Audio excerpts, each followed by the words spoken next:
안녕하십니까. 금빛 물결 김석수입니다.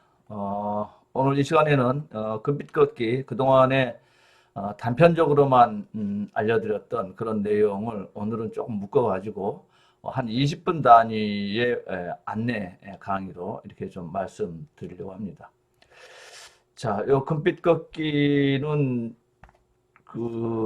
제 이름이, 제 한글 이름이 금빛 물결입니다. 그래서 제 한글 이름을 따가지고 금빛 물결이라고 이름을 지은 거고, 제 법적인 이름은 김석수입니다. 김석수. 제 아버님이 지어주신 이름이죠.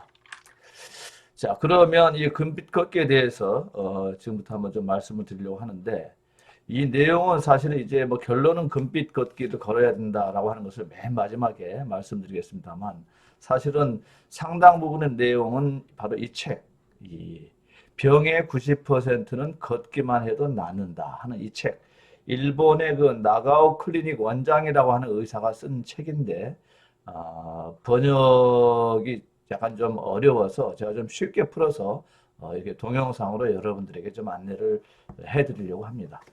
이걸 좀 참조하시면 좋을 것 같고요. 자, 이분 나가오 그 가즈히로 의사의 책 이름이 바로 90%의 병은 걷기만 해도 낫는다. 걷기로 낫는다. 이렇게 돼 있죠. 네. 이 사람의 주장도 저도 비슷하게 생각을 합니다만, 현대인의 병은 걷지 않아서 생기는 병이 거의 대부분이죠. 이런 부분들을 이 나가오 원장 같은 경우가 강조를 하고 있습니다. 자, 그래서 이 사람이 2010년도에 이런 조사를 좀 해봤습니다. 그 오키나와에 살고 있는 65세 미만의 사망률이 전국 최고다. 이제 이런 결과를 보고 이걸 연구 조사를 한 거죠. 그래서 보니까 이제 식생활이 보니까 원래 오키나와라고 하는 데가 이제 섬 아닙니까? 섬이다 보니까 이제 이 식이섬유가 풍부한 고구마를 주식으로 먹고 있었는데, 미군 통치 이후에 일본 제국주의가 패망한 이후에 서구의 고지방 고칼로리 식사가 일상화됩니다. 지금도 뭐 오키나와에 미군이 주둔해 있죠. 주일 미군이. 그래서 일상화되고 이 도쿄 긴자에 있는 맥도날드 1호점보다도 약 10년 앞서서 이 맥도날드가 오키나와에 진출합니다. 이 뭐 햄버거라든지 뭐 이런 부분들은 우리가 알다시피 고지방, 고칼로리 그런 식사 아닙니까? 다른 말로는 뭐 정크푸드라 해가지고 쓰레기 음식 뭐 이렇게도 이야기하고 있죠. 자, 이렇게 하다 보니까 이제 대사증후군 환자가 갑자기 이제 급증을 하기 시작하는 겁니다. 고지방 고칼로리 식사를 하게 되는 오키나와 주민들이 대사증후군 환자가 엄청나게 급증했다라고 하는 것을 이제 나가오 원장이 조사를 한 거죠. 그리고 또 하나의 문제는 뭐냐면 이 오키나와의 승용차 의존율이 높아지면서, 왜냐하면은 택시비가 싸답니다. 그러다 보니까 이제 사람들이 걷지 않고 차 타고 다니는 거죠. 그래서 이 오키나와 65세 미만 주민들의 사망률이 전국 최고를 기록했다라고 하는 이 내용을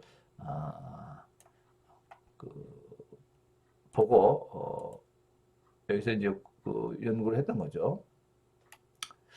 그래서 모든 문제는 이런 병들이 대사증후군이라고 하는 이런 모든 병들이 생긴 것은 이제 식사와 운동과 관련되어 있는 건데, 약 없이 식생활 개선으로 간단하게 치료가 가능한 병이다라고 나가오 원장은 이야기하고 있습니다. 다시 말하면 이제 이 교원병이라고 하는 게 있는데, 교원병은 병리 조직학적으로 혈관의 결합 조직의 괴사 따위 변화가 발견되는 이 모든 질환을 말합니다. 그러니까 뭐 예를 들면은 뭐 이런 거죠. 류머티즘 관절염, 전신성 에리테마토데스, 다발성 근염, 피부 근염, 강피증, 홍반성 낭창, 결절성 동맥주 위염. 이 참 말들이 어렵죠. 전부 다 한자 말들이나 외국어로 되어 있기 때문에. 그다음에 혼합성 뭐 결합 조직병, 혈관염 증후군, 쉐그렌 증후군, 뭐 베체트병 등등 뭐 이런 것들이 이제 우리가 의사들이 이제 교원병이라고 하는 건데, 이런 부분들은 식생활 개선으로 간단하게 치료가 가능한 병들이다라고 보는 겁니다. 마찬가지로 이 아토피성 피부염, 기관지 천식, 편두통, 특히 지금 서울 등 대도시에 살고 있는 사람들은 거의 다 기관지 천식이 있지 않습니까? 그 70% 이상의 이제 시민들이, 대도시 시민들이 기관지 천식을 앓고 있다. 뭐 이런 보고도 제가 어떤 본 적이 있는 것 같은데, 이렇게, 이런 기관지 천식, 아토피성 피부염, 뭐 이런 부분들도 사실은 전부 다 이 식생활 개선, 약 먹지 않고 식생활 개선하고 또 이 생활 습관병을 고침으로 해가지고, 생활 습관을 바꿈으로 해가지고 고칠 수 있는 병들이다. 라고 하는 게 이제 나가오 원장의 생각이고, 사실은 뭐제 생각도 마찬가지입니다. 자, 그러면 식사와 운동 중에 어느 쪽이 먼저냐? 뭐 간단하죠. 몸을 움직여야지 배가 고프고 또 균형 잡힌 식사도 칼로리 소비하지 않으면 영양이 과다가 돼서 먼저 몸을 움직여야 되는 거죠. 즉 운동이 먼저라는 겁니다. 저도 계속 강조하지만 거칠 먹삼입니다. 그러니까 건강을 유지하는데 걷는 것이 7할이고 먹는 것, 뭐 약, 음식 또는 뭐 보양식 또 영양제 뭐 이런 것들을 포함해서 먹는 것이 30% 정도밖에 비중을 차지하지 않는다고 봅니다. 이건 제가 실제로 이제 그 금빛 걷기를 하면서 많이 느끼고 있는 겁니다. 예를 들면 그 라면 같은 거라든지 삼겹살 같은 거 이거 몸에 좋지 않은 음식이라고 우리가 일반적으로 알고 있지 않습니까? 근데 이걸 먹고 가만히 앉아서 그냥 뭐 작업을 하거나 일을 하거나 그러다가 들어 누워서 자거나 이렇게 하다 보면 배가 굉장히 더부룩하죠. 배가 굉장히 더부룩하면은 뭐 정신적으로도 안 좋죠. 뭐 하여튼 온몸이 안 좋습니다. 그런데 이 금빛 걷기를 만보를 딱 걷고 나면 속이 그냥 깔끔해집니다. 기분도 당연히 깔끔해지죠. 그래서 이게 몸에 좋지 않은 음식이라 하더라도 걸으면은 그 독성분이라고 하는 부분들 상당 부분 줄일 수가 있고 몸 밖으로 배출시킬 수가 있다라고 하는 것을 저도 체험을 통해서 익히 알고 있는 내용입니다. 자, 그런데 이 하루에 10,000보를 우리가 걸으라고 이야기하는데 나가오 원장이 조사한 바에 의하면은 그 400년 전에 우리 인류는 하루에 30,000보를 걸었다라고 합니다. 그러니까 그때 당시에는 뭐 자동차라든지 뭐 자전거, 뭐 오토바이 이런 것들이 없으니까 당연히 걸어 다니거나 아니면은 뭐 말 타고 다니거나 말 타고 다니는 사람들은 뭐 일상적으로 말 타고 다니는 건 아니죠. 뭐 군인들이라든지 뭐 이런 사람들이죠. 자, 그래서 조사를 해보니까 이제 직장에서 직급이 오를수록 걷지 않는다는 보고가 있었고, 과장과 차장은 하루에 평균 7,000보를 걷더라. 그리고 부장급은 5,000보. 그리고 승용차를 받은 임원급은 3,000보밖에 걷지 않아서 지나간 반세기는 걷기를 잃어버린 시대다라고 나가오 원장은 이야기를 하고 있습니다. 그렇죠. 되게 보면은 차를 타고 다니는 사람들은 거의 뭐 걷지 않게 돼 있다라는 거 우리가 생활을 통해서 알고 있는 내용 아닙니까? 그래서 생활 습관이 건강의 핵심이다라고 하는 게 나가오 원장의 주장이고 저도 마찬가지입니다. 대표적인 생활 습관병은 당뇨병인데 당뇨병과 이제 고혈압, 고지혈증 뭐 이런 것들이죠. 근데 이런 건 이제 두 가지 방식으로 이 문제를 해결할 수 있다고 이제 이야기합니다. 그 하나가 식이요법이죠. 먹는 것. 당뇨병 같은 경우에는 뭐 탄수화물이라든지 뭐 단 것을 멀리해야 된다. 이거 뭐 의사들이 항상 하는 얘기고 고혈압은 또 저염식, 짜지 않는 음식을 먹어야 된다. 이거 많이 들어봤던 거죠. 그다음에 고지혈증은 콜레스테롤 및 칼로리를 제한해서 먹어야 한다. 이것도 우리가 많이 들어봤던 내용입니다. 근데 두 번째 방식이 있습니다. 식사보다 중요한 것이 바로 걷기라고 하는 겁니다. 일본의 그 일상화된 메타보 검진, 말하자면 생활습관병 검진인데 이 메타보라고 하는 것은 일본에서 만든 말인데 메타볼릭 신드롬을 줄여서 메타보라고 합니다. 그래서 일본에서는 이제 내장 지방 증후군이라고 이렇게 이야기를 합니다.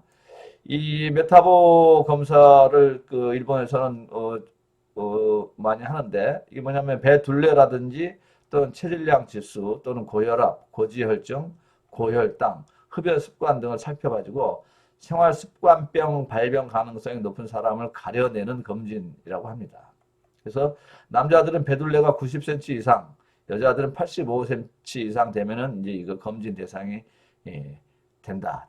검진을 해야 된다. 이제 이렇게 이야기하고 있는 거죠. 그리고 이 나가오 원장이 이제 그 과거에 비만 주치 시절에 다이어트 요법을 한 적이 있는데 이때 이제 경험을 책에서 소개를 하고 있습니다. 다이어트는 되게 100kg 이상 비만 환자들을 입원시켜 가지고 치료를 하는데 첫 번째 단계는 칼로리를 줄이는 겁니다. 뭐 당연하겠죠. 영양분을 줄이는 거죠. 그러니까는 먹는 양을 줄이는 거겠죠. 그래서 뭐 1400칼로리로 줄였다가 다시 1000칼로리로 줄이고 800칼로리, 그다음에 600칼로리까지 줄이면서 자전거 운동을 병행을 했다고 합니다.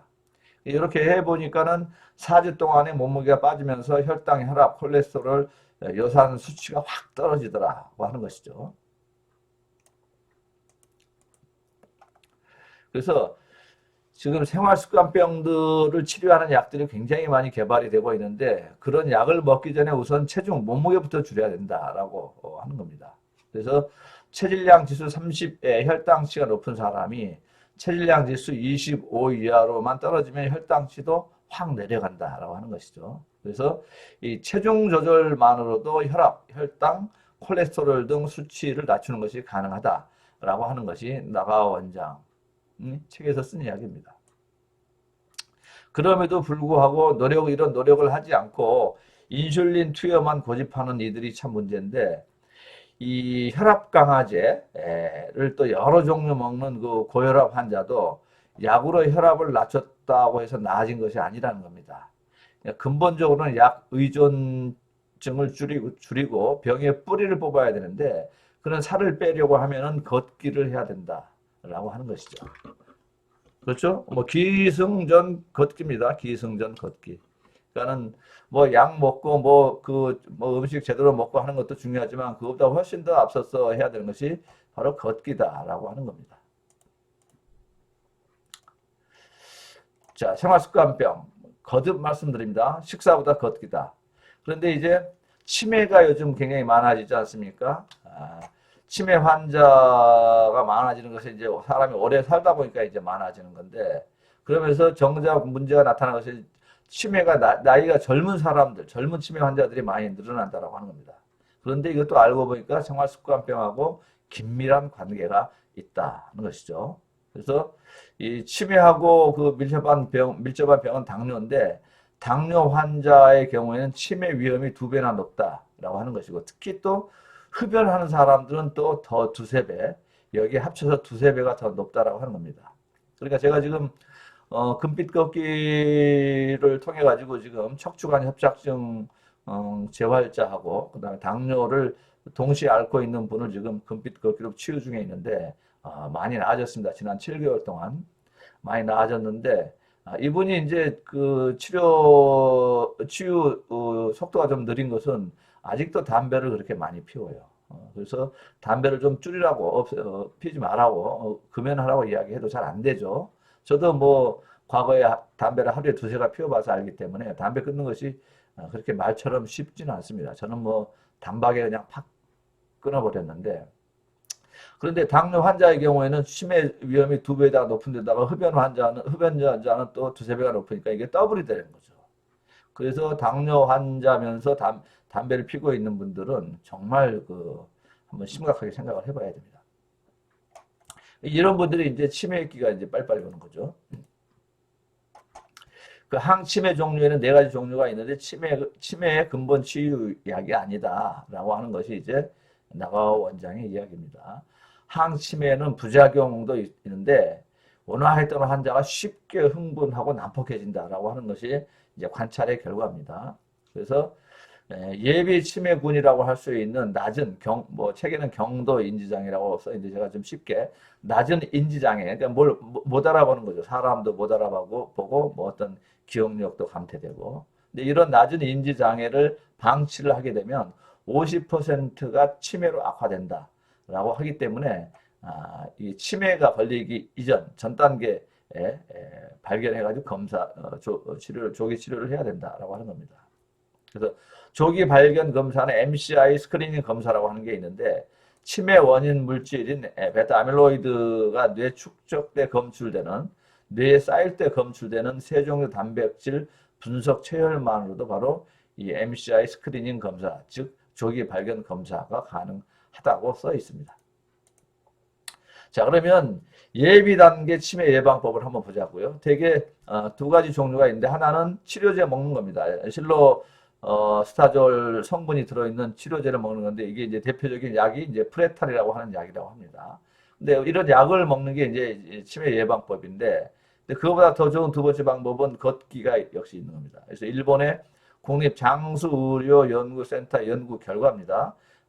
여기서 연구해보니까 1년 동안 매일 1시간 동안 50에서 30, 3을 빼면서, 뺄셈을 하면서, 뭐 수업으로 빼는 거죠.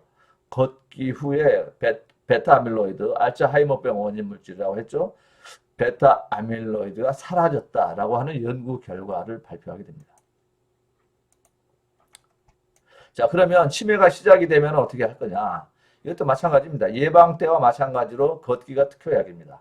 근데 이제 치매가 진행이 되면 아무래도 간병인이 옆에 따라 붙어야겠죠.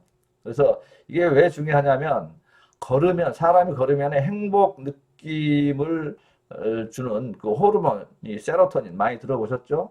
이 세로토닌 기분 조절하고 기억력과 학습에 영향을 미치는 이 세로토닌 호르몬이 증가한다라고 하는 겁니다. 또 뭐 이렇게 팔짱을 끼거나 뭐 이렇게 손잡거나 어깨에 맞대고 이렇게 걸으면 옥시토신 호르몬이 나오는 건데 이 옥시토신 호르몬도 역시 안도감, 행복감, 신뢰감을 높여주는 호르몬이라는 거죠. 그러니까 노인 요양원에 앉아서 멍하니 앉아서 생활하는 것은 치매를 더 악화시키는 겁니다. 그래서 걷기는 뇌에 좋을 뿐만 아니라 물건 사거나 이웃 만나 이야기하는 소통하는 자극이 중요한 겁니다. 그래서 자꾸 걸으라는 겁니다. 물건 사러 돌아다니고 이웃들을 만나서 이야기하고 하는 이런 소통하는 것도 자극이 굉장히 중요하기 때문에 그냥 멍청하게 앉아있거나 누워있으면은 더 병이 악화가 된다라고 하는 것이죠. 자, 그 다음에는 암인데요. 자, 요 암에 대해서는 다음 시간에 한번 살펴보도록 하겠습니다. 이것도 이야기해야 될 내용이 많기 때문에, 그렇습니다. 그래서 오늘은 그동안에 그 여러 편에 나눠가지고, 알려드렸던 동영상을 좀 한꺼번에 묶어가지고, 20분 단위, 20분 가까운 정도 단위로 해가지고, 이렇게 해서 오늘 첫 시간 이렇게 여러분께 말씀드렸습니다. 제가 이렇게 좀 계속 걷기를 이야기하고 특히 걷기 중에서도 금빛 걷기를 해야 된다라고 강조하는 것은 충분히 그 근거가 있는 내용이니까 오늘부터라도 당장 좀 실천을 좀 해보시면 좋겠습니다. 그러니까 등산용 일자형으로 되어 있는 걷기 있죠. 손목에다가 끈을 이렇게 걸게 되어 있는. 그게 없으신 분들은 그냥 두 발로라도 한번 오늘부터라도 하루에 10,000보씩 걸어보시면 좋을 것 같습니다. 예. 오늘 첫 번째 말씀 여기서 마치도록 하겠습니다.